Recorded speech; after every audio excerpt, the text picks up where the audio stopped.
विश्वरत्न, भारतरत्न, महामानव डॉक्टर बाबासाहेब आंबेडकरांचा आज महापरिनिर्वाण दिन आहे. त्यानिमित्तानं मी सतीश हानेगावे, माझ्या मातुश्री शांताबाई निवृत्ती हानेगावे, माझी धर्मपत्नी वैशाली सतीश हानेगावे, आम्ही हानेगावे परिवार आज या ठिकाणी भारतीय राज्यघटनेची उद्देशिकाचं वाचन करून ही उद्देशिका यातील तत्त्व आणि मूल्य आम्ही शेवटच्या श्वासापर्यंत आमच्या जीवनात उतराई होण्यासाठी कटिबद्ध आहोत.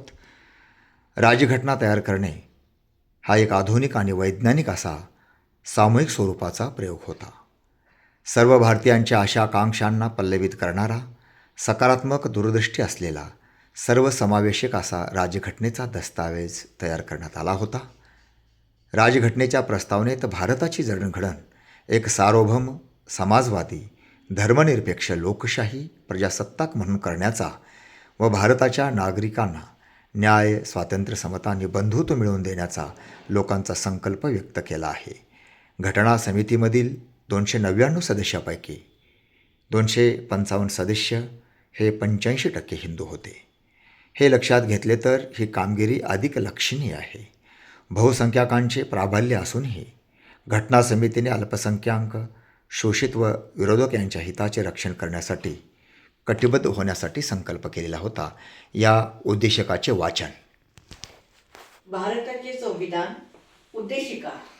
आम्ही भारताचे लोक भारताचे एक सार्वभौम्य, समाजवादी, धर्मनिरपेक्ष लोकशाही गणराज्य घडवण्याचा व त्याच्या सर्व नागरिकास सामाजिक, आर्थिक व राजनैतिक न्याय, विचार, अभिव्यक्ती, विश्वास, श्रद्धा व उपासना यांचे स्वातंत्र्य, दर्जांची व संधीची समानता निश्चितपणे प्राप्त करून देण्याचा आणि त्या सर्वांमध्ये व्यक्तीची प्रतिष्ठा व राष्ट्राची एकता आणि एकात्मता यांचे आश्वासन देणारी बंधुता प्रवर्धित करण्याचा संकल्पपूर्वक निर्धार करून आमच्या संविधान सभेत आज दिनांक 26 नोव्हेंबर 1949 रोजी याद्वारे हे संविधान अंगीकृत आणि अधिनियमित करून स्वतः प्रत अर्पण करीत आहोत.